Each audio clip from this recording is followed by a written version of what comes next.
against the light. Yan. Ayun, so isang mapagpalang araw mga kalakwatsero natin. Ngayon panibagong araw, panibagong vlog po tayo tungkol po sa ating crayfish. Okay, ito na naman, wala pa tayong ibang content. Pero salamat sa lahat ng mga sumusuporta sa channel kong ito. At syempre, unang-una ay kapag ka may ads na lumabas sa inyong panonood, huwag mong i-escape ang ads. Kahit man lang yon ay malaking tulong po sa ating channel. At kung hindi ka pa rin nakapag-subscribe, so huwag mong kalimutang mag-subscribe at pindutin ang notification bell. Piliin po ang all para kapag meron po tayong bagong video ay agad kang manonotify. Ayan, so ano nga ba ang ating pag-uusapan ngayon sa ating pong video sa umagang ito? Ang pag-uusapan po natin ay ang tungkol po sa pagpapababa ng pH level ng ating tubig.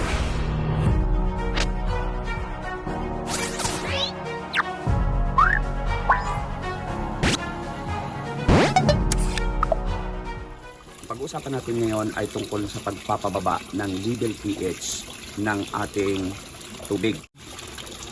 Ito pong tubig na to, hindi siya bumababa. Kumbaga naka-level po siya lagi sa 8.8, ganyan, 8.88. So gusto ko pong pababain, gusto natin pababain ang level ng tubig kasi yung minimum po ng tubig, ng level pH water po ng ating crayfish ay dapat nasa 7 to 8.2 or 8.5 lang.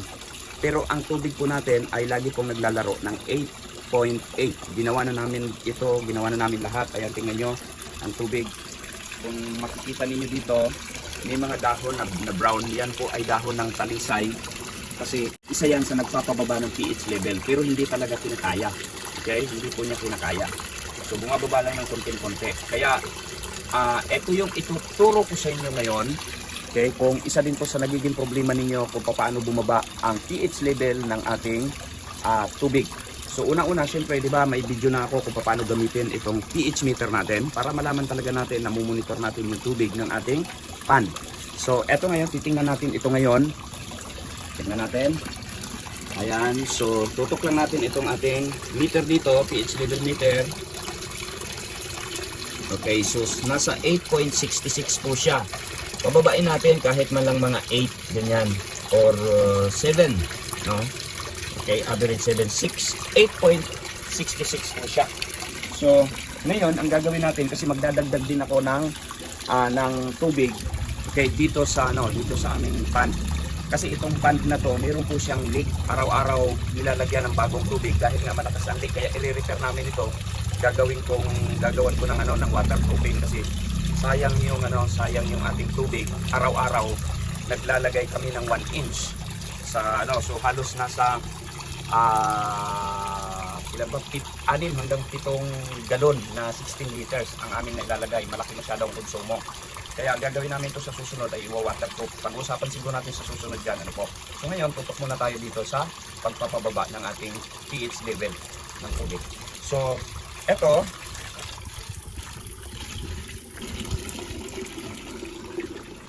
ito yung bagong tubig na ating ihahalo doon, pandagdag kumbaga. Nai-stack lang ito rito para lang ma-minimize yung ating chlorine na pagkaka-stack. So itong na to, ito kung titingnan natin ilan ang pH level nitong bagong tubig na ito. So mataas din siya, nasa 8.24. Pero na rin, kumbaga minimum din yan. Okay? Minimum yan. 8.11. Okay? Ang ating, eto naman, itong isa na to. Ito yung sa susunod na ituturo namin. Ituturo ko ano tong laman ng green na balde na to. Yan. Ibang tubig din po to na mayroon na po siyang halo na chemical. No? So tingnan natin ilan ang pH level nitong isa na to.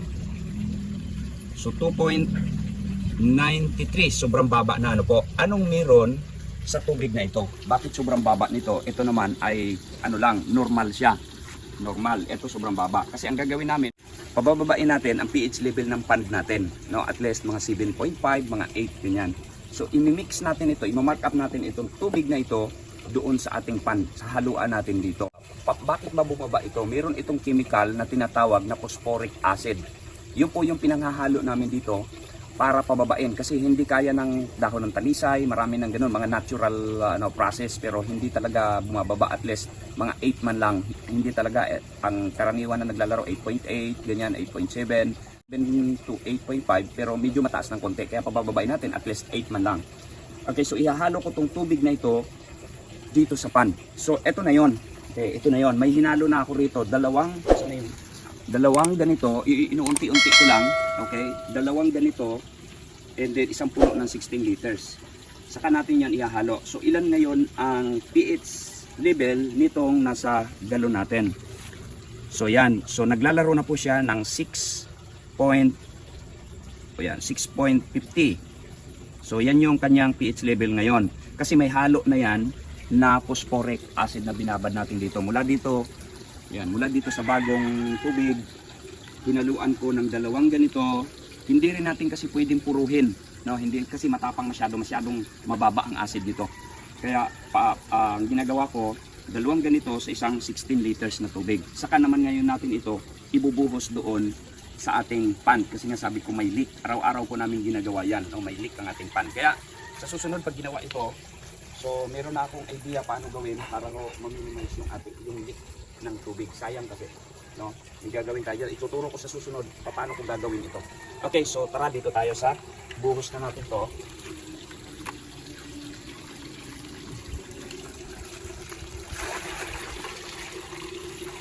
Yan. Dito ko muna nilalagay yung ating para hindi naman mabigla papunta doon na biglang bababa ang acidity. Dito ko muna siya nilalagay sa kwarto na to para ang mangyari dito, pag mix yung tubig, pagka nag-mix na yung tubig, kasi mayroon akong butas dito na maliit. Ito. Yan. So mayroong butas siya na maliit na kapag tumaas ang tubig dito sa kabila na to, so siyempre bibigat po yung gravity ng tubig, bababa po siya papunta doon sa kabila ng unti-unti. Unti-unti lang po siya. And then kalaunan yan, magmi-mix yan. Pero maglalagay din tayo doon sa filter niya. Nakita niyo yung blue na galon na yon? Filter po yon. Doon ko rin ibubuhos mamaya. So tingnan natin ito, ilan ang pH level nitong isa na to, itong maliit na to. Sukatin din natin. Yan, sukatin din natin ito. Ilan na ba ang pH level nito? Ngayon, nahahaluan na siya. So nasa 7.69 or 70.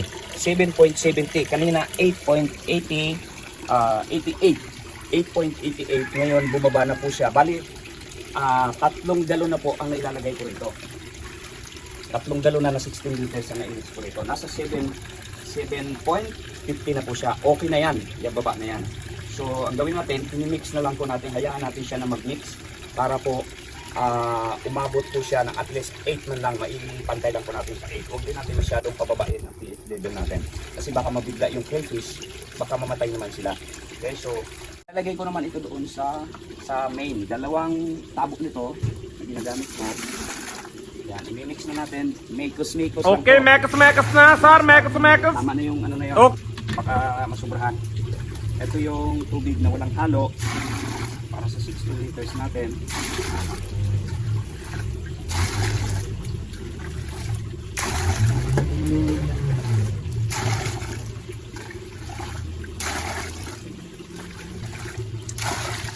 Yan, puno na. So doon naman natin ito ilagay sa may filter.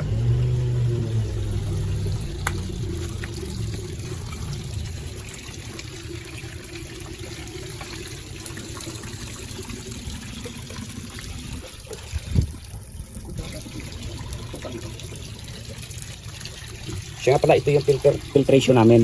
Ito. Ang katunayan niyan, ang filtration na itong filter na to, so makikita nyo may foam dito sa ibabaw. Ayan, ang dumi. Kasi pangsala pa po talaga siya. Ang ilalim nito, meron siyang bato dito, tapos graba, tapos uling, tapos meron kami binili na pang filter din. Ano tawag doon, nakalimutan ko. Tapos itong ibabaw na yung finishing foam. Kaya makikita natin dito foam. Kaya para masala talaga. So gagawin lang natin itong mark up water natin ito, dito natin ilagay para masala din siya. Yan, kung mayroong mang bakterya or ano sa loob ay mapifilter din natin. Yan. So tama na yung may phosphoric acid. Ang gagawin naman natin ngayon, yung puro naman na tubig. Para lang, baka kasi sumubra ang baba ng ating pH level. Baka masira naman yung ating mga alaga. Ayun, so ang pagkatapos natin na makumpleto yung tubig, ay na para makumpleto po yung level ng ating pan. Actually, ang level po ng ating pan ay 6 inches po ang tubig. Ito. Yan. Meron talaga tayong roller dyan. Yan, 6 inches. Kita nyo ba? Dito, ayan. 6 inches po yan. Yan po yung level lagi ng tubig namin. Nakapermi po yan. Maintain po yan 6 inches. Kaya pag bumaba, nagdadagdag po kami agad. Ngayong na-mix na po siya, na-mekos-mekos na natin yan. Okay, ay, mekos ilan na ba mekos yung, na, sir, mekos actually, mekos. Sigurado ko na hindi pa siya nami-mekos lahat. No? So, malamang to hindi pa siya, yung bawat kantuhan. Pero dito, itong isa na to, itong maliit na to, sapatin natin kasi ito yung naglagay na ako dito ng markup na 4 na galon na mayroong halong phosphoric acid. Okay, tingnan natin.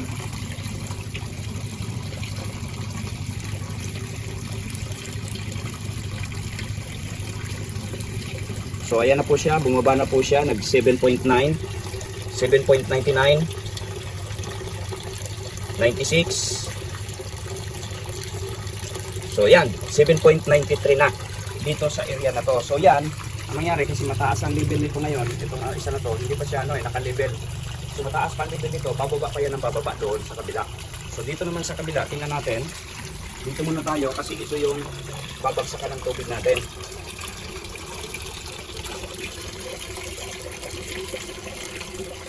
Kita ba? Layo lang. So dito 8.23 kaya 8.26. So ayos na po yan. At least huwag na siyang bumaba ng dito naman kasi nalagyan na rin natin kanina yan. Dito naman tayo sa bagsakan ng tubig. 8.38. So hindi pa talaga siya pantay. Hindi pa siya nagmi-mix. Dito sa gitna na to, kunan natin.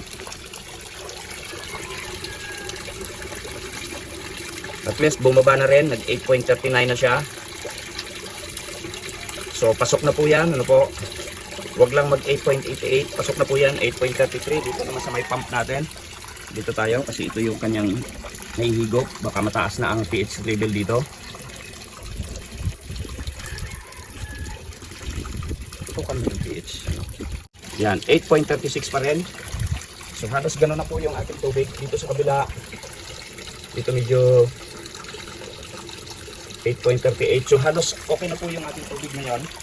Dahil ang minimum pH level nga po ng ating tubig ay dapat nagre-range po siya ng 7 to 8.5. At least 8. Yung mga gano'n, Huwag nang masyado mataas. 8. So sa ngayon, ang ating tubig, pagkatapos po siyang haluan ng phosphoric acid, ay na siya, bumaba na po siya mula sa 8.88 kanina 8.88, 8.9 ganun po yung reading kanina. Ayan na, nakita nyo naman nag 8.36, 38, 40 ganyan lang po. So mamaya pag nahalo na po yan, after ilang pa lang naman, ilang minuto pa lang naman, so mamaya makikita natin na bababa pa po yan. So yun lang mga kalapachero, kung paano natin kung problema na paano mo pababain at hindi mo pababain ang pH level ng tubig at hindi mo pa alam ang discarding ito. So yun, paano nga ba natin paano ba ang mix ng ang paghahalo nitong ating phosphoric acid. Phosphoric acid, ito yung ginawa namin, hinalo namin, binili namin yan.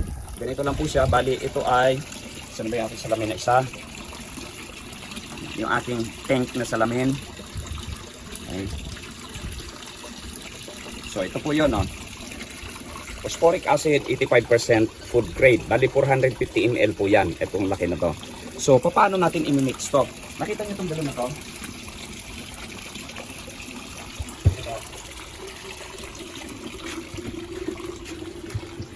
Ito ay 70 liters. Yan. 70 liters or 22 gallon. Ang isang puno nito, ay hinaluan namin ng 10 takip nito. 10 takip nito, ang tubig na mula sa normal na na pH level niya, bumaba po siya ng 2.90 ganyan. no, 2.93 kanina. Sukatin natin, no? Nasukatan naman natin ito kanina, 2.93. Ngayon, dahil ang paglagay naman ito, kailangan mo munang ibabad ito, no? Wag agad ihahalo ng bigla doon sa ating pan. Ibabad mo muna ito ng 3 days. Hindi pagkatapos ng 3 days, saka mo lang siya i-mark up, no, sa ating tubig. O kung hindi ka na nagdadagdag, katulad ng ginagawa ko, kung hindi ka nagdadagdag ng pan, so pinakamaganda pa rin, kapag ka nagpalit ka ng tubig, doon mo lang siya i-mix, no, para maano po agad, no, magkaroon agad ng maayos na mixture yung tubig natin. Okay, Hindi siya, mekas wag na, bigla. sir, mekas. Paano siya ma-mix? Oh. Halimbawa, unti-unti, ganon, no, unti-unti lang para hindi talaga siya mabigla at iba't ibang area. So ganoon lang po ang diskarte para mapababa po natin at hindi mabigla yung ating alaga. Okay, so kung nagustuhan mo ang video natin ngayon, mga kalakwatsero, ay pindutin mo yung subscribe button. Ayan, siyempre piliin mo yung all para kapag mayroon po tayong bagong video agad na katulad nito, ay ikaw yung unang-unang makakapanood. At siyempre, no, marami na po tayong mga pinaplano ngayon tungkol sa pagpaparming. Ayan, mapapanood niyo po yan dito lang sa Lakwachiro Official. Okay, so yun lang mga kalakwatsero. God bless and bye-bye!